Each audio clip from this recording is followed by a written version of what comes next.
जहाज भट्ट साहब मेरे साथ हैं। जहाज भाई, हमने पहले जो प्रोग्राम चंद दिन पहले किया था, जब ये कॉलिंग सेंटर्स पकड़े गए थे, उसमें आपने बड़े अच्छे तरीके से सारा बताया था कि कई शहरों में पहले ही इनको बता दिया गया, कराची से काम शुरू हुआ था, वो पहली लपेट उड़ के निकल गए। तब आपने प्रोग्राम खत्म हुआ तो मुझे कहा था कि उसामा साहब एक और भी बड़ी डायमेंशन है इसकी, बड़े और भी काम हो रहे हैं, इस पर हम करेंगे। मुझे क्या पता था कि ये डकी भाई वाला इशू आ जाएगा। पहले तो डकी भाई का, ये सादुर रहमान का बताएं, इनके केस में क्या कुछ पता चल सका है, अब तक क्या हुआ है, क्योंकि अभी तो ये इल्जाम है नंबर एक। दूसरा ये कि अभी सारा कुछ जो बता रहे हैं एफआईए बता रहा है, अभी इन्होंने साबित करना है, लेकिन इल्जामात क्या क्या एफआईए ने लगा दिए हैं और अभी किस स्टेज पर है केस? अच्छा, ये देखें, ये डकी भाई का केस जो है ना एकदम सामने नहीं आया। अच्छा। ये इसकी इन्वेस्टिगेशन जो है वो 16 जून 2025 से हो रही थी। अच्छा, ये 16 जून से केस आगे जब बढ़ा है ना, तो पता चला है कि पाकिस्तान में जो 3 ऐसी जुए की ऐप्स हैं जिन पे यानी करोड़ों रुपया जो है ना नौजवानों का चला गया। और जब बढ़ते बढ़ते पता चला कि उनमें से 11 ऐप्स को सिर्फ डक्की भाई जो है प्रमोट कर रहा है। सिर्फ डक्की भाई 11 को कर रहा है और अकेला।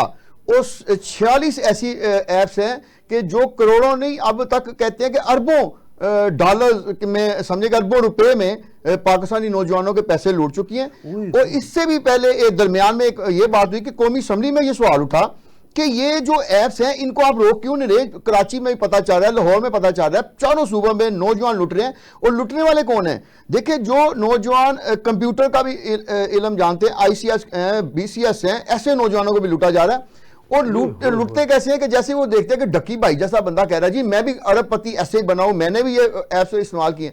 उसके बाद जब उन्होंने इसकी सारी डिटेल निकाली तो 11 जो ना इनको ये प्रमोट कर रहे थे, इनको फिर इनका नाम उन्होंने प्रोविजनल जो नेशनल आइडेंटिफिकेशन लिस्ट है ना उसमें डाला हुआ था।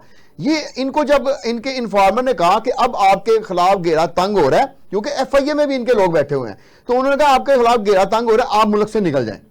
ये निकलने के लिए एयरपोर्ट पहुंचे हैं तो वहां से कॉल आई है साइबर क्राइम को, NCCI एक जो है national cyber crime investigation agency, उनके जो एडिशनल डायरेक्टर हैं उन तक इंफॉर्मेशन पहुंची कि भाई वो लिस्ट में जो नाम है डक्की भाई सादुर रहमान का नाम, तो उन्होंने कहा कि ये ना फरार होने की कोशिश कर रहे हैं, तो उन्हें रोका गया। ये 16 तारीख का वाकया है। एक दिन पूरा रखा गया इनको और इनको कहा गया कि आप अपने आईफोन जो 16 प्रो मैक्स है उसकी जो है हमें वो बताएं, पासवर्ड बताएं। इन्होंने कहा मैं पासवर्ड नहीं बताऊंगा। इनके जैसे इनको जोम था कि मेरे बहुत सोर्सेज हैं, तल्लुकात है, इन्होंने कहा कि मैं नहीं बताऊंगा। अभी जो उन्होंने कहा कि ठीक है, इनके ऊपर दूसरा जो है ना टॉर्चर या वो वाला इस्तेमाल करने के बजाय इनको सिर्फ खड़ा रखें, क्योंकि इनका थोड़ा वजन ज्यादा है। तो जब 3 से चौथा घंटा आया ना खड़े होते हुए तो ये थक गए, तो इन्होंने कहा जी मेरा ये पासवर्ड है, क्योंकि इनको उम्मीद थी कि मेरे जो वुकला हैं वो भी आ जाएंगे और मेरे बड़े बड़े जो फॉलोअर्स हैं वो भी आ जाएंगे, कोई नहीं आ सकता। टॉर्चर की कहानी चली वो ये थी कि 3-4 घंटे खड़ा रखा। इन्होंने जब बताया तो ये अच्छा, उसमें से भी कई चीजें निकली। 27 ऐसी वीडियोस निकली हैं कि जिनमें ये प्रमोशन कर रहे हैं उनकी। और उसके हवाले से एक नई बात सामने आई है कि ये जो डक्की भाई जो है कंट्री के हेड हैं, कंट्री मैनेजर कहते हैं, और उसके लिए FIA ने कहा कि उसके लिए इजाजतनामा लेना होता है FBR का और स्टेट बैंक का। इन्होंने दोनों तरफ से इजाजतनामा लिए बगैर कंट्री हेड बने हुए थे, उनको प्रमोट कर रहे थे। 27 वीडियो ऐसी हैं कि जो मुख्तलिफ तरफें चल रही थी। अच्छा, सबसे अहम बात यह है कि इन इन्फ्लुएंसर्स को पहले 20 लाख की ऑफर होती है, फिर 1 करोड़ की, फिर 2 करोड़ की, फिर 2.5 मिनट की ऐड के लिए 3-3 करोड़ रुपया पे किया जाता है।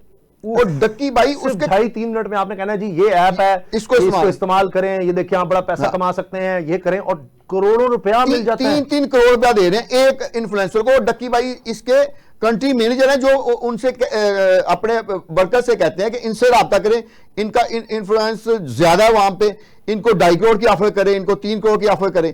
अच्छा, ये सारा कुछ होने के हवाले से उन्होंने कहा कि जो 46 ऐप्स हैं ना उनमें जुआ जो है ना इतना हो चुका है, यानी समझे कि 4 अरब रुपया पाकिस्तानी नौजवानों का अब तक ये जुए की जो फ्रॉड करते हैं। ये तो एक एक खबर जो आपने दी है ना ये बहुत बड़ी है। 46 ऐप्स, फिर आपने बताया 27 वीडियोस का 11 फोन में, हाँ 11 ऐप्स जो हैं उनको ये चला रहा था सिर्फ, यानी अपनी भी ऐप्स लॉन्च की थी, फिर कंट्री हेड भी इनका था, करोड़ों रुपए का।